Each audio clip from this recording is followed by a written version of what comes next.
Hi, this is Nicole Straup again from the Lake County ROE. Hope you're all doing well during our remote learning weeks that we have here and that you all had a great spring break. One idea that I wanted to bring to you guys is Hyperdocs.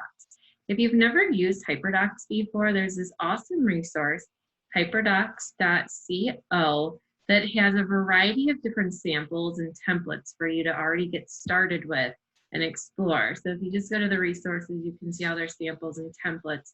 And we'll just scroll down here. But these three wonderful ladies kind of developed these Hyperdocs and have put together this link for everybody to have access to. And if you're interested, they've written a book as well.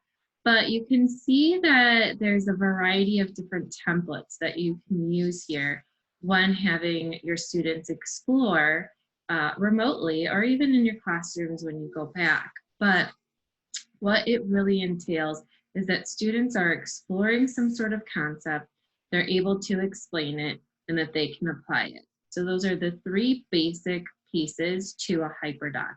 Now it can get more engaged and more complicated than that. You see that there's lengthier Hyperdocs as we move down. So if you're wanting them to go through multiple phases, you certainly can build that into whatever that content is for your students. But I think that these are wonderful tools for you to be able to use because students can do it asynchronously. They don't need you necessarily to help support them with that. And you can embed all those other tech tools that you've been learning or using that they might already be familiar with right there into your Hyperdoc. So you're just linking different resources for them and ways for them to apply the knowledge that you're asking them to get. So let's explore a Hyperdoc really quick. This is one I actually found back on this Hyperdoc website here under resources, but it's Eric Carle. So if you're wanting your younger students to explore an author study, such as Eric Carle, you can do that. What they did is they just embedded some videos here for students to discover and learn how he creates his books and pictures so they can watch these different videos of Eric Carle. Then they created a thing link. And if you're not familiar with thing link, we actually did a video on how to create a thing link in our YouTube playlist here. But usually an image pops up here and you can see that students can explore different links that this teacher has embedded for them and read more about the content of Eric Carle. So they're exploring kind of a more interactive Hyperdoc in a sense.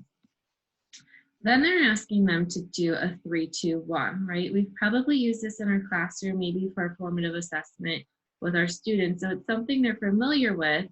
They just have to explain 3 things they've discovered, 2 interesting facts, and a question that they might have.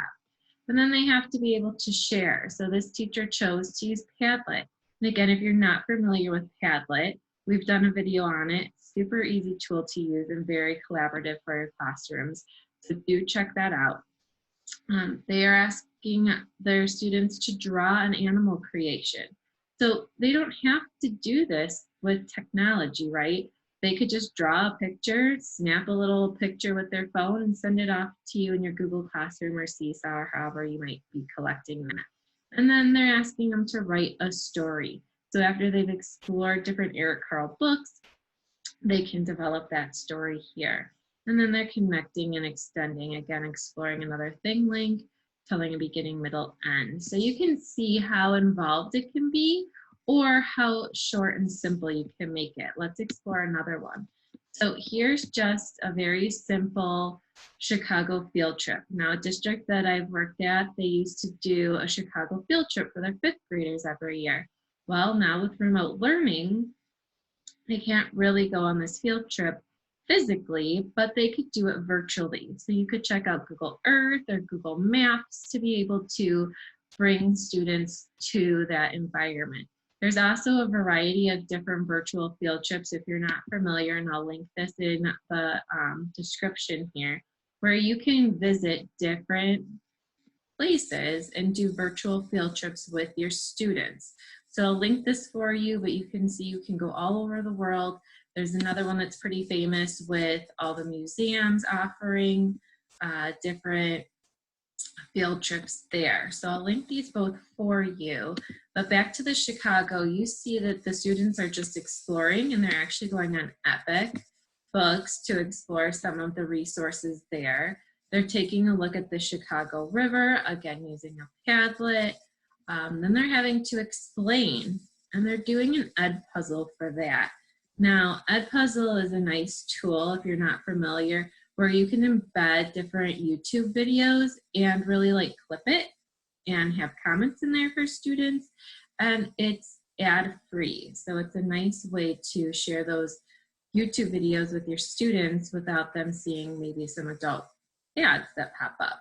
And then they're having students apply. So they give them a task where they're creating the storyboard, and they're giving them a lot of different options to use whatever they might feel comfortable doing in their homes.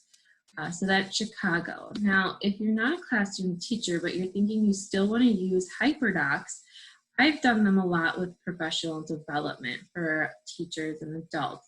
So one example that I have here is that we run a standards-based grading workshop.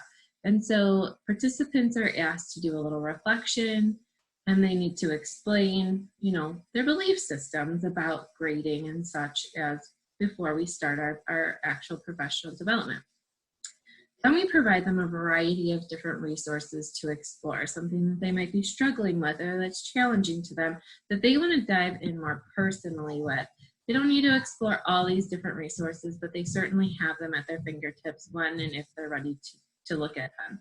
And then by the end of our day, we put together an action plan. So that's their final step, is to be able to apply all the knowledge that we've put together throughout our workshop.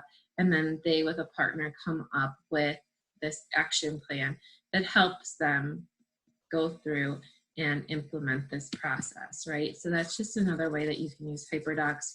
Doesn't always have to be with students.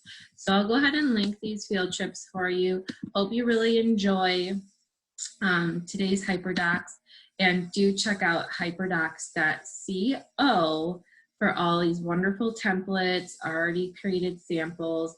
And again, there's things that you might already be doing in your classroom that are already created for you that you can go ahead and just add to your drive and share out to your students, or manipulate and just to make some tweaks that fits with whatever content you're providing to your students. So hope you enjoy, do explore. See you later.